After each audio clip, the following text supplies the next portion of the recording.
Hello, in this video, I'm going to talk about ways to grow and lean on your support system. I have 6 tips to offer. Before I go on, I'd love to invite you to subscribe to our channel. And as always, you can go to yerba.com to get your personalized breast cancer report.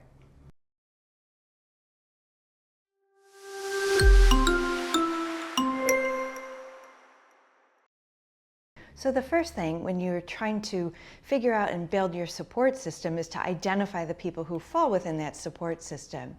Now, it's very common that many of us during the years of the pandemic lost touch with friends and family members, and we may not have caught up with people, and we may not have spent as much time with people since then. A lot of us became more introverted, and a lot of us are working at home, if you're fortunate enough to be able to do that. So you may have found that your support system has actually fallen away.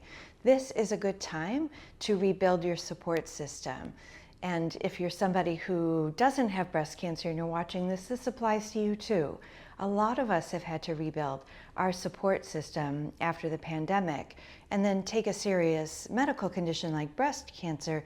This is really a good time to reach out to people who have been there for you in the past, and people with whom you have that sort of reciprocity where you've given to them when they've needed it and they've been there for you when you've needed them before.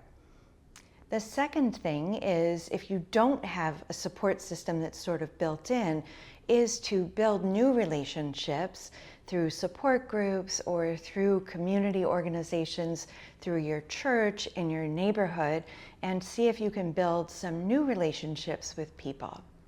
Okay, so that's identifying who's in your circle of support. The next thing is to give yourself permission to communicate openly and effectively. So we talk about effective communication, and what do I mean by that? By that, I mean use words like I need, I feel, as opposed to you always and you never. And to think about, before you ask, specifically what is it that you need. If you say things, for example, like, I need help, people aren't necessarily going to know what that means. And if they're somewhat overwhelmed in their own lives, you may find that they're less eager to help you out. Instead, if you say, I need help picking up the kids after school, or getting the kids to school on days I'm getting my treatment, or I need somebody to watch the kids on the weekend after my treatment so I can get some much needed rest, that's much more specific.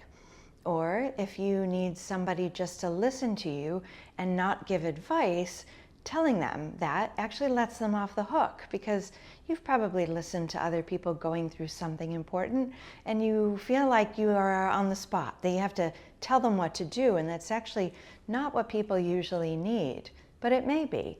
So it's really helpful if you need advice to say, I need advice, versus I don't need any advice, I just need somebody to listen and see what I'm going through and see how hard this is for me, and not necessarily to share their opinions or thoughts about it.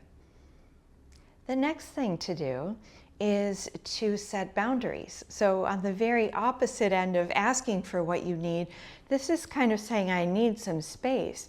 You may find that some people, in an effort to help, are over-functioning. They're doing things you don't want them to do. You want to maintain your autonomy and your privacy, so you've asked somebody to take you to an appointment, and you don't want them to come into your office visit with your medical team, being very comfortable, even if that means practicing in the mirror, saying, I'd love you to come, and waiting for me in the waiting room so when I come out I see a friendly face. That's a very soft way of saying, please don't come in. And if they ask you, do you want me to come in? And they look like they're getting up from their seat, to say, no, thank you, I'll go in on my own.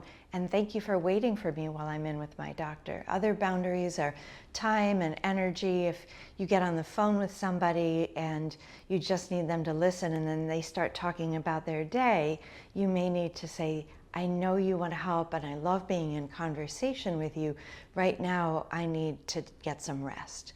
So time, energy, space, privacy about what information is shared, those are all things that you can set boundaries for. And I'm hoping that this video is sort of an invitation to practice setting some of those boundaries. The next thing to do is to help educate and inform your support system. So you may have a partner, a sibling, a parent, a friend, a neighbor, somebody from church that you barely know, and you will get a lot of information, not just from these videos, of course, but from your medical team. You'll get handouts and you'll get websites and things people will recommend. If you think there's something that's at the right level and the right amount of information to share with the people that are supporting you, do so. You don't have to be their teacher. You can share things you found really helpful. And one way to share that is to say, this has been really helpful for me. It would mean a lot to me if you would read it. Then we could talk about it if you're up for that, or that sort of thing. So you're kind of not in the position of teaching them, but you're sharing with them. And I'll be honest, we have a lot of videos on our channel about support system and asking for what you need, and really introductory videos, and then some more advanced videos on information that would be helpful for the people in your support network. And the next thing is to express gratitude. People are giving of their time and energy, and even if they're not doing it perfectly, I mean, who of us does everything perfectly? They are there for you. And even if they overstep your boundaries or they let you down, to know that they are most likely doing the best that they can. And one way for them to feel seen and honored is when you thank them and you tell them in particular, not just thank you, but why that meant that was important to you, that it relieved your anxiety or it took a burden off of you, that the fact they went grocery shopping meant that you could get the rest that you needed. So be as specific as you can with your appreciation. And then if you're interested in gratitude, remember to be grateful for the people who are there for you. Again, they're not perfect, but they're there for you.